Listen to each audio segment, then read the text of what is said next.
Dumri seat पर उपचुनाव को लेकर राजनीतिक पारा बढ़ा हुआ है। इसको लेकर कल नॉमिनेशन भी होना है। आपको बता दें कि जेएमएम उम्मीदवार बेबी देवी और एनडीए की तरफ से आजसू की उम्मीदवार यशोदा देवी कल नॉमिनेशन करेंगी।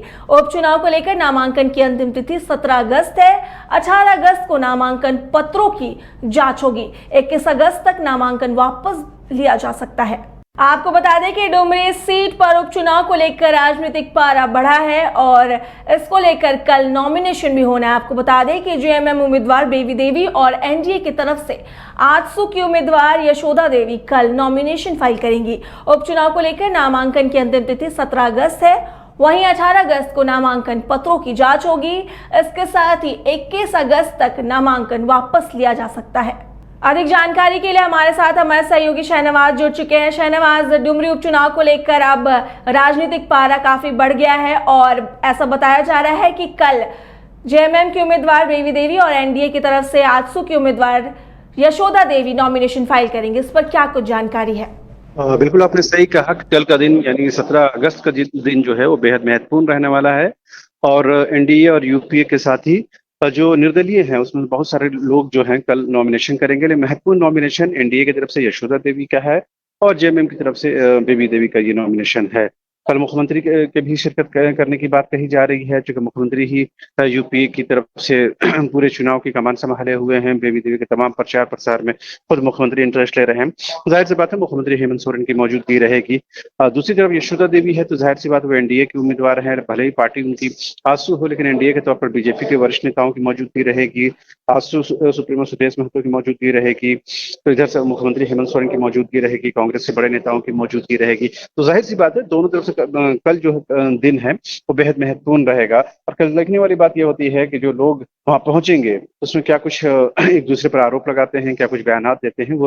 लेकिन इस तमाम चीजों के बीच में एक जो तीसरा त्रिकोण निकल कर आया है कि कल कुछ जो छात्र नेता हैं या छात्रों के समर्थित जो उम्मीदवार हैं वो भी वो कल नॉमिनेशन करेंगे, जिसमें जो पूर्व विधायक हैं सूर्य सिंह बेसरा झारखंड खतियान मोर्चा की तरफ से एक उम्मीदवार के नॉमिनेशन करने की बात कही जा रही है। तो जाहिर सी बात है छात्रों ने भी अपनी तरफ से कोशिश की है, एक थर्ड फ्रंट के तौर पर अपने आप को पेश किया है। ये दीगर बात है कि उस फ्रंट में कितनी ताकत है, कितनी कुव्वत है, ये तो वोटिंग परसेंटेज से ही पता चलेगा। लेकिन जो मुकाबला है वो सीधे सीधे एनडीए वर्सेस यूपीए या यूपीए वर्सेस एनडीए का ही रहेगा और इसमें ही जनता को तय करना है। यहाँ तक जयराम महतो सरीखे जो छात्र नेता है उनकी तरफ से जो उम्मीदवार उतारने की बात थी, तो उधर से जो बातें सामने आई हैं उसमें साफ है कि अभी वो लोग उम्मीदवार नहीं देंगे। 2024 के लोकसभा चुनाव हो या फिर असेंबली इलेक्शन हो, उसमें लोग अपनी किस्मत आजमाएंगे। लेकिन इस बाई इलेक्शन में कहीं ना कहीं गोलबंदी अपनी तरफ रहेगी। अभी देखने वाली बात होती है कि छात्रों की ये गोलबंदी यानी मोबिलाइजेशन जो है वो किसकी तरफ झुकाव रखता है।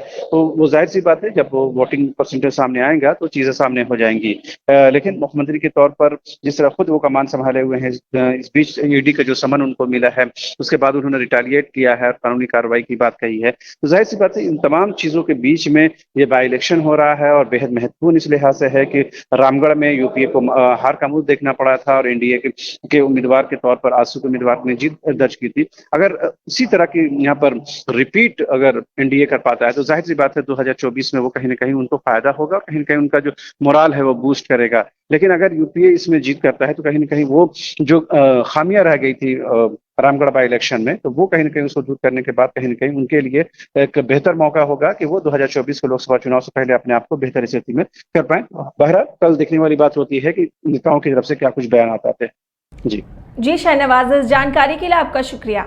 इस स्वतंत्रता दिवस आजादी का जश्न मनाए वाइल्ड वादी वाटर पार्क में, जहां 1 से 30 अगस्त तक पाए amusement park, bird park, zip line, hurdle swimming, water park, 360 cycle, spinner, trampoline, bungee जैसे कई बेहतरीन ऑफर मात्र 100 रुपए में। वाइल्ड वादी water park Ranchi, call 9304816880। Amity university का पटना और रांची कैंपस पिछले कई सालों से लगातार शिक्षा के क्षेत्र में अनमैच्ड एक्सीलेंस प्रदान कर रही है। यूनिवर्सिटी रिसर्च एंड इनोवेशन की कल्चर को बढ़ावा देती है। यही कारण है कि यहाँ के शिक्षकों और छात्रों ने मिलकर अब तक 700 से ज्यादा रिसर्च पेपर और 30 से ज्यादा पेटेंट फाइल किए हैं।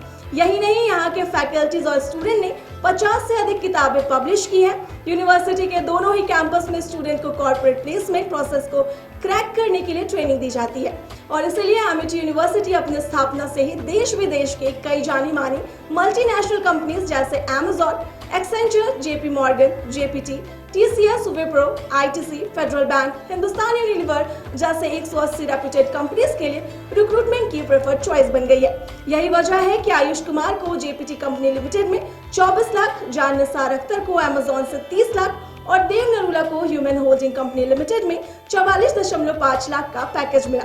वहीं सुमन गुप्ता को पैलो ऑल्टो में मिले 47 लाख के हाईएस्ट पैकेज से यूनिवर्सिटी ने बिहार और झारखंड में एक नया रिकॉर्ड कायम किया है।